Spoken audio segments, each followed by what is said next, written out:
एक दिन एक गोपी गोबर लेने के बहाने से कन्हैया के महल में पहुंची मैया यशोदा के पास, क्योंकि कन्हैया को देखे बहुत दिन हो गए थे। कहा, मैया तुम्हारे यहां से मैं एक गोबर की टोकरी ले लूं? मैया ने बोला, अरे बहन तू कैसी बात करती है, इतनी गौएं हैं, तुझे जितना लेना है ले जा। एक एक टोकरी को गोपी उठाने लगी। कन्हैया दूर से खड़े खड़े देख रहे थे। गोपी कन्हैया से कहने लगी, अरे कन्हैया मेरी थोड़ी सी मदद करवा दो, इन टोकरी को उठवा दो। कन्हैया बोले, हम मुफ्त में कोई कार्य नहीं करते, जो भी कार्य करते हैं उसका दाम लेते हैं। यदि प्रभु हमको भी कुछ प्रदान करते हैं तो हमारे इस शरीर से प्रभु पहले भक्ति लेते हैं। हम भक्ति में अपने कितने कष्ट सहन कर सकते हैं प्रभु ये देखते हैं। उसके बाद प्रभु हमें इतना देते हैं कि 7 पीढ़ियां बीत जाती हैं लेकिन प्रभु की कृपा समाप्त नहीं होती। प्रभु ने गोपी से कहा, गोपी मुफ्त में कोई कुछ कार्य नहीं करेंगे। गोपी ने कहा, अच्छा ठीक है, मैं तुम्हें प्रत्येक टोकरी के बदले में माखन का एक लौंदा दूंगी। अब 2-4 टोकरियां कन्हैया जी ने उठवाई। उसके बाद कहा, रुको रुको। गोपी ने कहा, क्या हुआ? कन्हैया बोले, अरे ऐसे तो मुझे पता ही नहीं लगेगा कि मैंने कितनी टोकरी उठाई है, इसलिए एक काम करो कि जितनी बार मैं गोबर की टोकरी उठाऊं उतनी बार गोबर की एक टिक्की मेरे सिर पर बना दो। फिर जब हिसाब होगा तो अच्छी तरीके से हिसाब हो जाएगा, ऐसे तो नहीं मैं गिनती भूल जाऊंगा।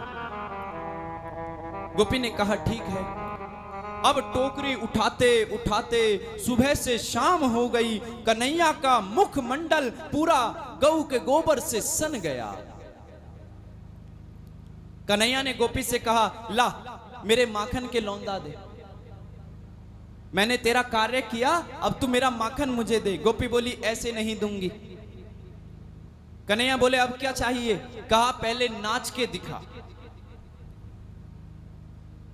कन्हैया आज गोपियों के सामने नाच रहे। देखिए उनके भाग्य की क्या कही जाए, यशोदा के भाग्य का वर्णन नहीं किया जा सकता, गोपियों के भाग्य का वर्णन नहीं किया जा सकता। जो परम पिता परमात्मा इस संसार को नचाता है, पालन करता है, आज वो नंद यशोदा मैया के महल में गोपियों के सामने नृत्य कर रहा है। अरे शेष महेश गणेश दिनेश सुरेश हो जाए, शेष महेश गणेश दिनेश,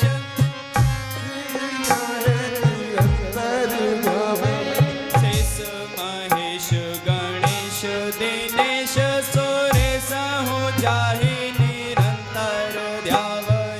शेष गणेश महेश दिनेश सुरेश हो जाए निरंतर ध्यावे।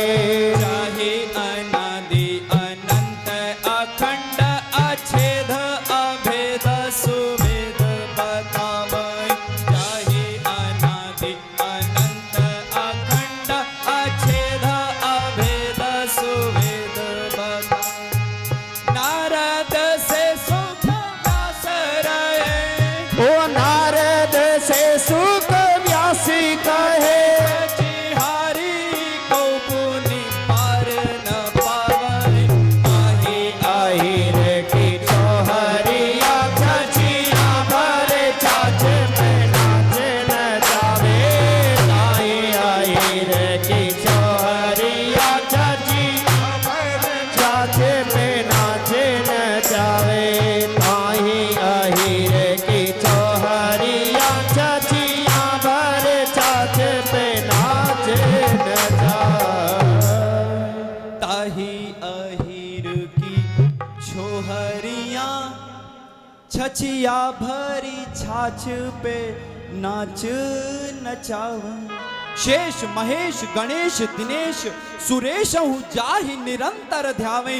देवी देवता जिसको निरंतर ध्यान करते हैं, जाही अनादि अनंत अखंड अछेद अभेद सुवेद बतावई वेदों ने जिसकी अनेक प्रकार से वर्णन किया है जिसके रूप का।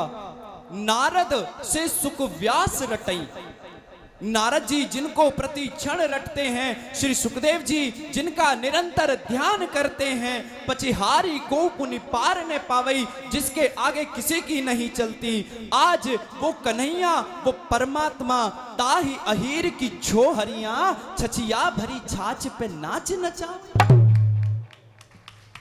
अद्भुत वर्णन कन्हैया जी के रूप का श्री सुखदेव जी महाराज ने किया है कि छछिया भरी छाछ, एक इतने से माखन के लौंदा के लिए, एक छाछ के लिए कन्हैया गोपियों के आगे नृत्य कर रहे हैं।